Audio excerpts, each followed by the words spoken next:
اب رخ کرتے ہیں پاک پتن کا۔ حکومت پنجاب کی ہدایت پر ڈسٹرکٹ پاک پتن میں 5 رمضان بازار لگا دیے گئے۔ تحصیل پاک پتن میں 3، تحصیل عارف والہ میں 2۔ ڈپٹی کمشنر رانا شکیل اسلم نے اسسٹنٹ کمشنر پاک پتن شرجیل شاہد، اسسٹنٹ کمشنر عارف والہ اظہر طارق وٹو، میونسپل کمیٹی اور مارکیٹ کمیٹی، تحصیل آفس کے افسران روزانہ کی بنیاد پر ڈیوٹی سر انجام دیں گے۔ اسسٹنٹ کمشنر پاک پتن شرجیل شاہد گجر نے میڈیا سے گفتگو کرتے ہوئے کہا کہ آٹا، چینی، گھی، سبزی سمیت مختلف اشیاء خرد و نوش سستے داموں فروخت کی جا رہی ہیں۔ پورے رمضان میں پاک پتن کی عوام کو تمام تر سہولیات فراہم کریں گے۔ آئیے دیکھتے ہیں حسن بخاری کی یہ رپورٹ۔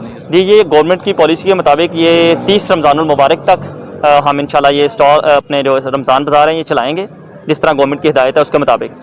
اس میں ہم نے ایک میڈیکل کیمپ بنایا ہوا ہے، ایک کمپلینٹ سیل ہے، اس کے علاوہ ہم نے ایک استقبالیہ بنایا ہوا ہے۔ تو پراپرلی جس کسی شخص کو، جس کسی خریدار کو، جس کسی شہری کو کمپلینٹ ہوتی ہے تو اس کو ہم رجسٹر کرواتے ہیں اور اس کو فوراً ریزالو کرواتے ہیں۔ جی، اس وقت میں موجود ہوں یاری اڈا رمضان بازار پاک پتن میں، جہاں پہ ضلعی انتظامیہ کی طرف سے سستے رمضان بازار لگ چکے ہیں اور عوام جو ہے سستے داموں اشیاء خریدنے کے لیے جوک در جوک آ رہی ہے۔